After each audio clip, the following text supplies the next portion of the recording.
The White Sox likely will have another frugal offseason, but that doesn't mean they still can't upgrade their roster. And let's power rank their needs on today's episode of Locked On White Sox.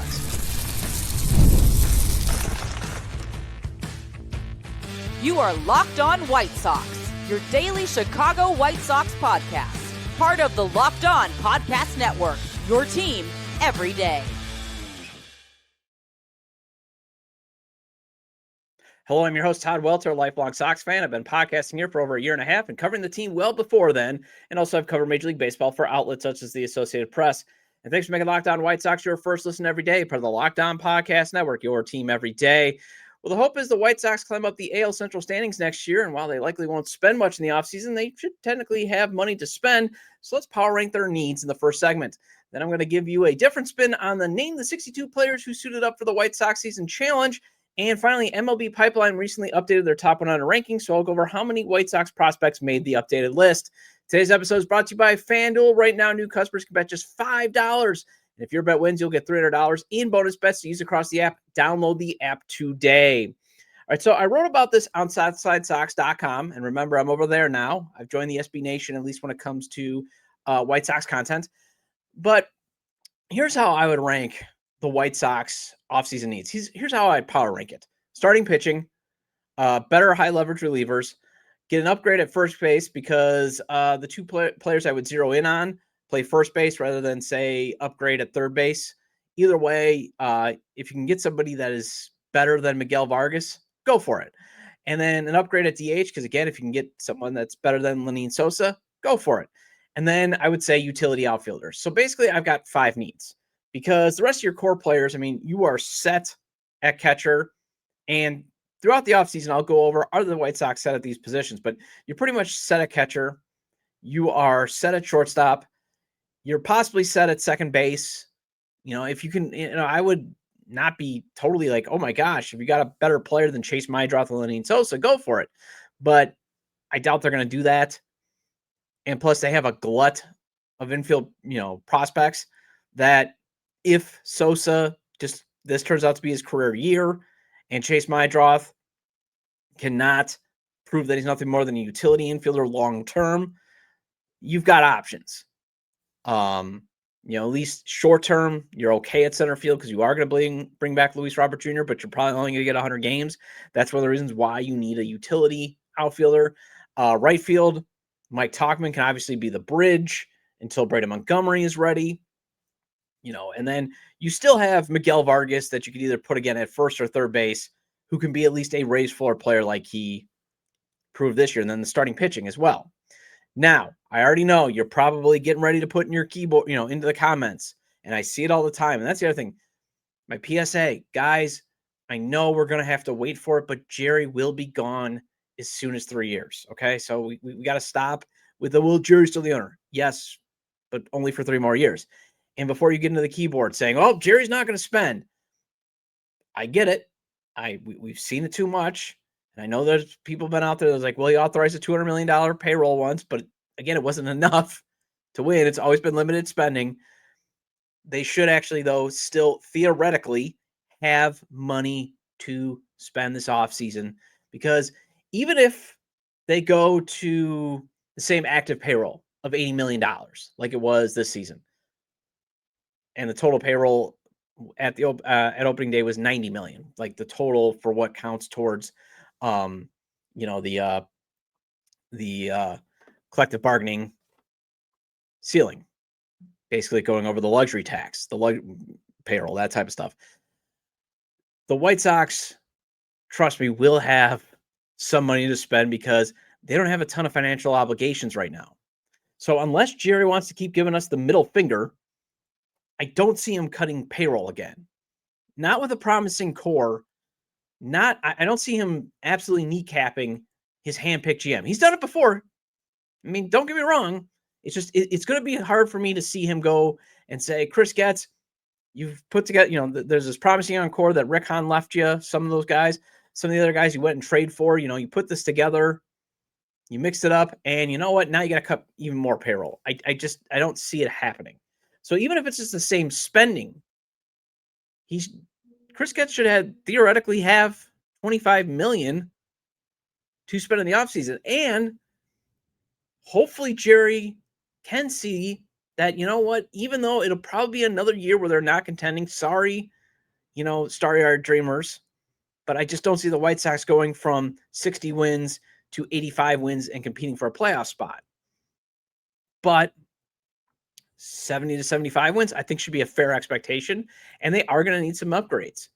This young core will need to learn how to win those close games. So I could see, hopefully, Chris Getz saying, you got to give me not only what we did, but what we spent this year, but you got to give me another 10 to 20 million for phase 2 of this rebuild, at least for this transition year. And again, before you get into the comments, just remember, there's only 2 contracts committed to next season.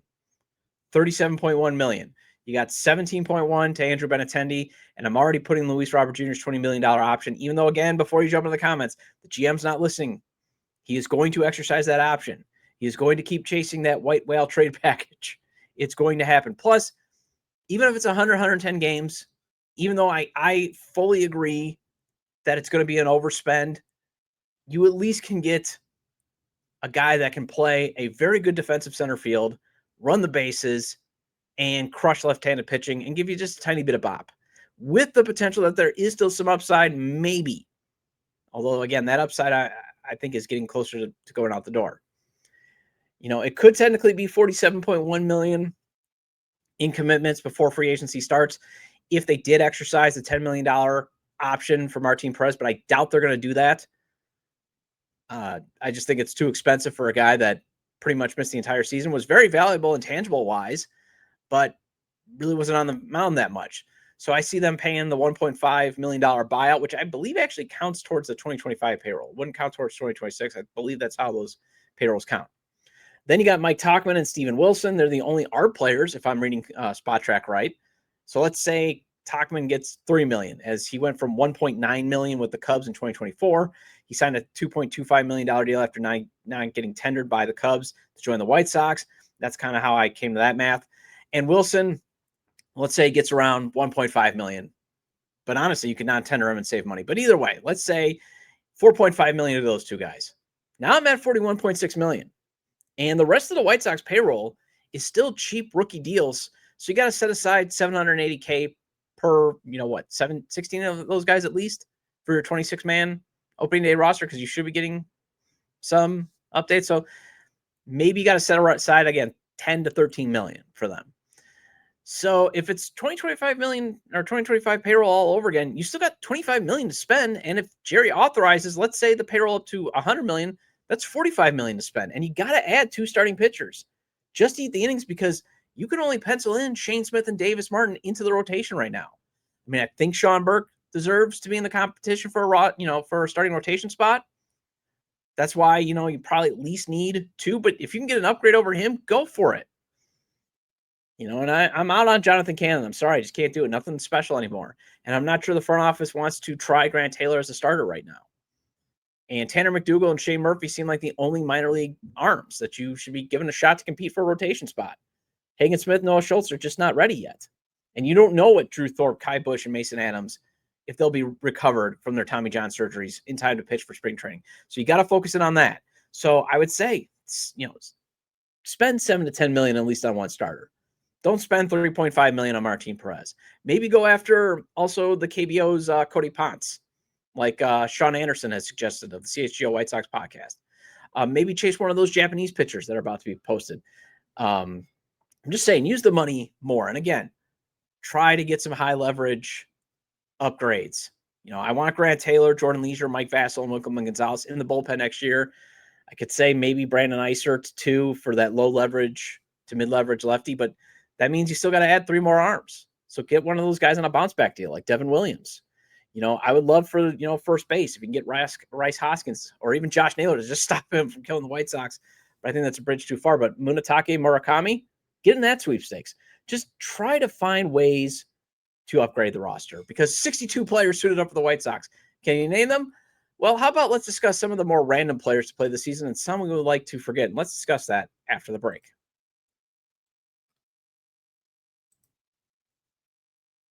The NFL season is here, and FanDuel has an offer you don't want to miss. Right now, new customers can bet just $5 and get $300 in bonus bets if your bet wins. That's right. Pick a bet. Put down $5, and if it hits, you'll unlock $300 in bonus bets to use across the app. FanDuel gives you so many ways to play. You can build parlays. You can try player props. You can even follow the live lines during the game. And I've always been saying, FanDuel's traditional money lines, the over, under, and spreads, they are fun to play. But if you want to win big money, or at least double or triple your cash, play the parlays, props, or futures. FanDuel is offering a same-game parlay for tonight's Kansas City at Jacksonville game involving Travis Kelce, Travis Etienne, Xavier Worthy, and Brian Thomas Jr., all scoring an anytime touchdown. That is at plus 45.42 the last time I checked. And if it hits and you put, say, $10 on it, you could possibly win $454.21. FanDuel makes watching football even more exciting when you've got a little something riding on the action. So what are you waiting for? Visit FanDuel.com to download the FanDuel app today and get started.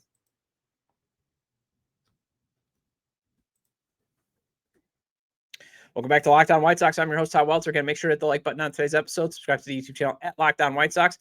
And if you can't catch the show on YouTube, you can get the audio version of the show on places such as Apple or Spotify. So make sure to follow or subscribe wherever you get your podcast. Either way, get your 30-minute fix of Chicago White Sox baseball venting with me, and maybe some hope. And also make sure to check out my written content at SouthsideSox.com, on TapSportsNet.com, and the Fans First Sports Network. And just to circle back to the first segment too, you can go to SouthsideSox.com to read my rationale about, how I power rank the 5 needs. I know, for the first segment I was up against the clock, but just to wrap it up, I mean, if you can get an upgrade at DH, go for it. But otherwise, I can see them leaving that spot open for Kyle Teal and Edgar Caro to have them both on the lineup at the same time. Also, you're going to need that spot probably open to, get Luis Robert Jr. off his legs for a few days like they tried to. You'll probably also need it because Andrew Benintendi at this point is a DH parading as a left fielder, that type of stuff. But again, if you can find a better option, go find it. And then you do need some outfield depth to cover because Luis Robert Jr. inevitably is going to go on the injured list. And Andrew Benintendi and Mike Tauchman probably will spend some time on the injured list because you don't know how long Tauchman's legs will allow him to play a full season, that type of stuff. So if Tristan Gray had gotten into a game, the White Sox would have matched the same amount of players they used in 2024, which was 63. Instead, Pale Hose used 62 players, and Tristan Gray was briefly called up but never got into game action. And then he got traded back to the Tampa Bay Rays. Now, before you get alarmed that the White Sox used this many players in a 2-year span, just remember, it's a rebuild. You should be churning over the roster to find any players that can be salvaged. And some of these guys had to play because you had, the White Sox had injuries. And injuries do happen to bad teams usually. But the White Sox obviously didn't salvage hardly any of these guys that they found off the scrap heap. And while I could play the 62 challenge, like my peers at CHGO and Sox Machine have tried, I would actually just rather focus on 5 players I would actually like to forget that suited up this season. And then I want to go over 5 randos that played for the White Sox this season that you probably forgot even got into game action. Now, the 5 players I would like to forget who actually suited up for the White Sox and either pitched an inning or got an at-bat: Mike Clevenger, Jared Suster, Bryce Wilson, Vinny Capra, and Jacob Amaya. And then the 5 randos you probably forgot, hey, they actually played for the White Sox this season: Ryan Noda, Bobby Dahlbeck, Greg Jones, Gage Workman, and Derek Hill. I mean, I could probably also add Nick Maton and Travis Jankowski, but, those guys were former veterans that they were at least still trying to see, was there anything that they could contribute throughout the season? I mean, a lot of those guys that I just named probably were never going to have much of a career to begin with. And at least Travis Jankowski, for example, was a decent backup outfielder that could play decent defense that made one of the best home run robbing catches ever against the White Sox. Now, Clevenger, Wilson, and Amaya hopefully do not return because they all elected free agency as they had the right as veterans in the minors. And Clevenger, I'm just going to put this. This is all I want to put, and then hopefully we never have to speak about him again coming to the White Sox. Again, he represents the poor look of this organization, continually thinking he's worthy of being a big leaguer, when 29 other teams kept saying no. 3 times he was on the open market, and 29 other teams were like, nope, don't want to deal with the clubhouse issues, don't want to deal with the lack of command, don't want to deal with the injury history. That's just why, we can, I've talked extensively about the domestic violence allegations, but just pure baseball. Was the other reason. It was just so icky that he was on the team. Yeah, he had a decent 2023 season, but also then all the White Sox have known since he's come to the organization is losing. And in 2024, he was injured and could not throw strikes. So then they're like, hey, let's bring him back again and let's make him a closer. I mean, that was laughable. That was just a terrible idea. Wilson, the reason why I'd like to forget that he was on the team was it was just a bad free agent signing for a team working with a very limited budget. I mean, when you have that many limited dollars to work with, you can't have a miss like they did with Wilson. He was supposed to either be a guy that could eat up some innings in a starter's role, sort of like he did for the Milwaukee Brewers in 2024, or be that long reliever swingman. At least that's effective. And he was terrible. Had an ERA over 6. And then Amaya and Capra, they couldn't even make contact at the plate this season. I mean, their averages were terrible. And Amaya's defense was actually overrated to where it was hard watching those two function as bridge shortstops until Colson Montgomery was ready to play. And then Shuster, I mean, him failing means the Aaron Bummer trade was a deal that you got nothing but bad in return. And you got 6 players back, and was it 5 actually? You got 5 players back, and none of them worked out. I mean, Riley Goggins is the only prospect left in that deal. And if he doesn't amount to anything, basically gets his first major deal, is going to be a total waste of an asset. I mean, I know Aaron Bummer had not the greatest ERA numbers in 2023, but the thinking was, again, he would be an ideal change of scenery candidate because he relies on his defense to get outs. And the White Sox defense was terrible, but he was still a decent lefty reliever. And leveraged him for like 4 guys that were going to clearly get non-tendered. That's why it was just a bad process trade. And then, the 2 guys that you could say, well, maybe you're going to get something out of, Jared Shuster, can't throw strikes, can't get outs. All he's doing is giving up runs. In terms of the randos, the White Sox actually tried to see if Bobby Dahlbeck's career could be revived outside of Fenway, and it wasn't. Gage Borkman, actually, he was worth kicking the tires on, but the Tater proved that there was a reason why he was a Rule 5 pick. There was a reason why the Tigers were like, okay, Cubs, go ahead and take him.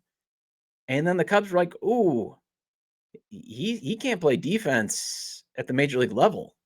He's just a spring training warrior. That we can't sit around and have this guy on our roster. We can't have a Rule 5 pick as we're trying to contend. And the White Sox kicked the tires, but again, he made a couple of errors during his brief time, and it was like, yeah, not going to be like Curtis Mead, like they're kicking the tires on Curtis Mead type situation. Ryan Noda was another first baseman the White Sox tried to see if he could fill the time after Andrew Vaughn washed out, and Tim Elko confirmed the front office's hesitation in the first place to call him up when he struggled to make contact. But Noda did not make contact either. I think he hit 0.08. He had an 0.088 average in a few at-bats before, finishing the season on the injured list. And then Greg Jones and Derek Hill, those were 2 depth outfielders brought in to just cover for some injuries. Jones at the, beginning point of the season, Hill at the end. And I think Hill likely will be one of the DFAs, the first DFAs when the team needs that roster space. And the thing that does stick out to me, though, is the 62 players that the White Sox used. Most of them were guys that they tried to get off the scrap heap to see if there could be anything. Only Mike Vasil and, to a degree, Brandon Eisert were the guys the team found that no other teams wanted that became big league contributors. I mean, Dan Altavilla, he did have that short run too, but he was eventually cut. So you got 3 contributions out of what seems like 40 to 45 players you trotted out to see if they could do anything in the show. So I think that speaks to how this organization still needs to make some updates to their big league player development staff. Although it does speak to the front office getting the memo. Turn over the bottom of the roster as much as possible to see if you can find guys. They just haven't found a Bryant Rooker yet. Although when you got 5 top 100 prospects, you can possibly get some superstars from that collection. And let's discuss MLB Pipeline's updated top 100 prospect rankings and where the 5 prospects the Sox have landed on it after the break.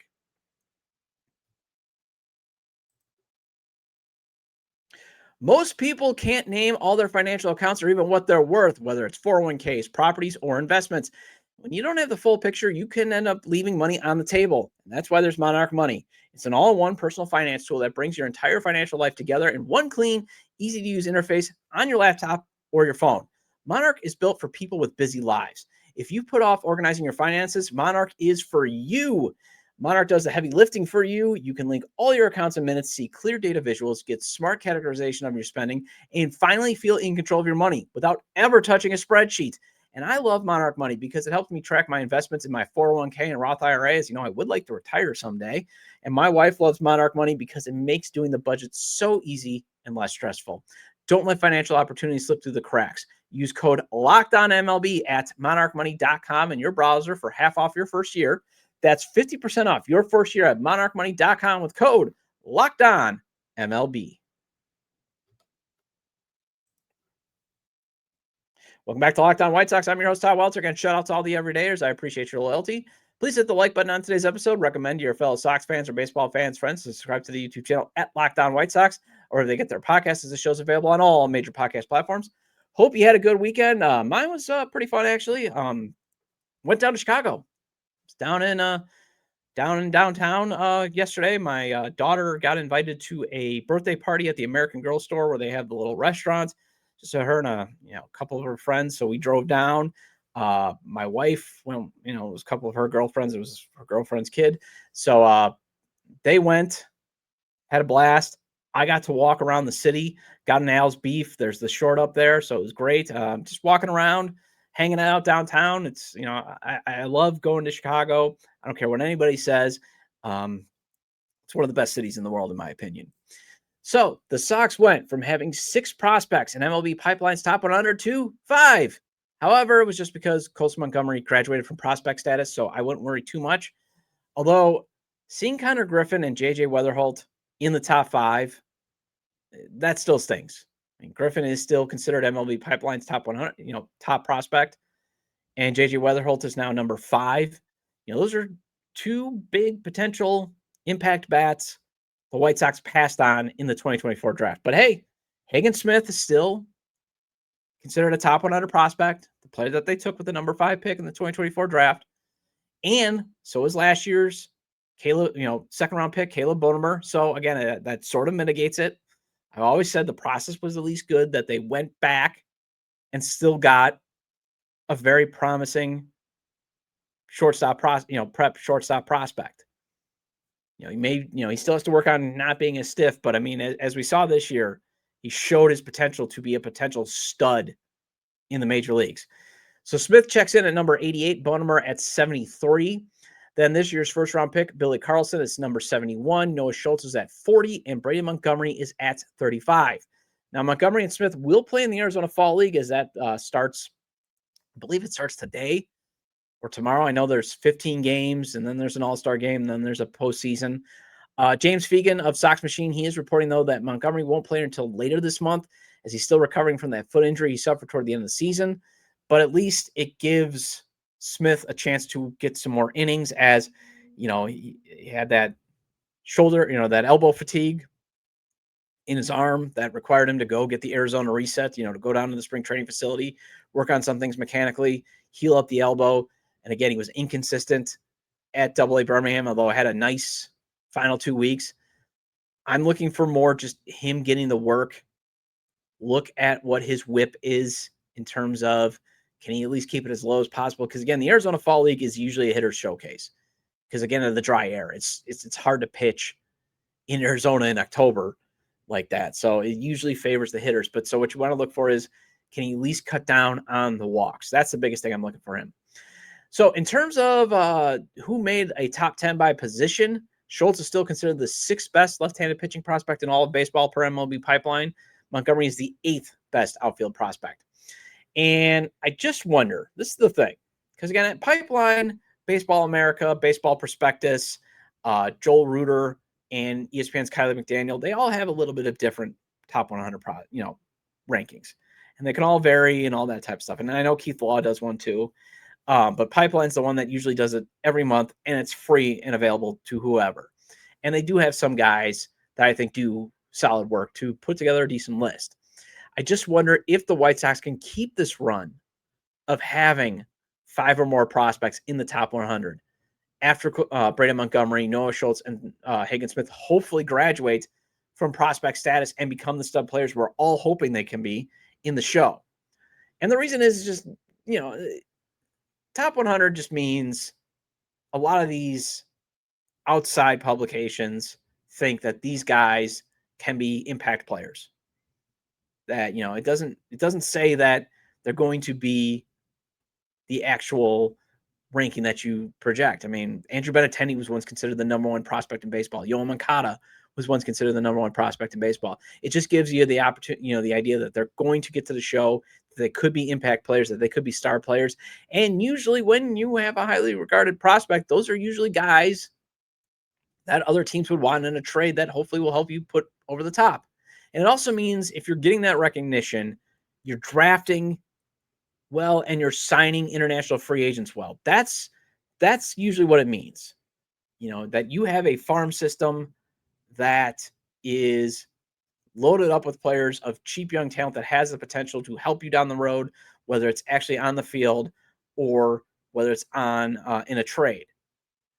And it just gives us, the outside world, the purview to see that these are the people that maybe have the shot. These are the guys that can get there. But it doesn't mean that, Sam Antonacci isn't as good as a prospect as some of these guys, because it all gets decided on the field. And again, I'm not saying Sam Antonacci is better than Connor Griffin. I'm just saying it for comparative. Like, just because you're not a top 100 prospect doesn't mean you can't get to the big leagues. It just means these are probably the guys that have the most talent. These are the guys that have the chance to be superstar players. And, we all know they have the chance to bust, but it really goes to show that you are doing what you're needing to do to keep your talent pipeline full of the young talent that is needed to sustain winning. And I do think, and I hope Jaden Fauske and Christian Opper, they impress next season to join that list, because those are the other two that I think could have a shot at getting the top 100 prospect status. McDougal, he's a fireballer. I think, maybe if he stays in the minors and somehow survives AAA Charlotte, he could get in. But again, it's just for White Sox pitchers to make, to even crack the top 100 once you get to AAA Charlotte, it's just hard because it's a hitter's bandbox that you're playing in most of the time. So your ERA is going to be high. That's why I've always said, look at the WHIP. I mean, be impressed if a guy at AAA Charlotte has an ERA, under 4. It is impressive. It's something to look at and be like, oh, okay. But if it's over 4, then look at the WHIP. If the WHIP is still in that 1.2, 1.3 range, it does, you can still be encouraged. It just means it's a ballpark that mostly where if the ball gets hit, it's going to travel a long, long way. Well, that wraps up this edition of Locked On White Sox. Thank you for making Locked On White Sox your first listen every day. For your second listen, check out Locked On MLB Game Night. Every game, every night until a World Series champion is crowned. Get local analysis on a national scale. Find MLB Game Night on Locked On MLB on YouTube or wherever you listen to your podcast. I'll be back tomorrow with your mailbag questions and comments. So make sure to email them in to lockedonwhitesox@gmail.com or leave them on X, formerly Twitter, at Locked On Sox or at Todd J. Dub. Because again, I want to give you once a week your chance to have at least your voice read. Because, I don't have the phone line, that type of stuff. But I want to make sure you are getting your opinions, getting your questions in on this show. And again, feel free to leave comments about today's discussion on the episode page on YouTube. Again, email me at lockedonwhitesox@gmail.com or leave them on X, formerly Twitter, at LockedOnSox or at Todd J. Dub. Also, make sure to like today's episode on YouTube or leave a 5-star review at wherever you get your podcasts. Have a great day, and I will talk to you tomorrow.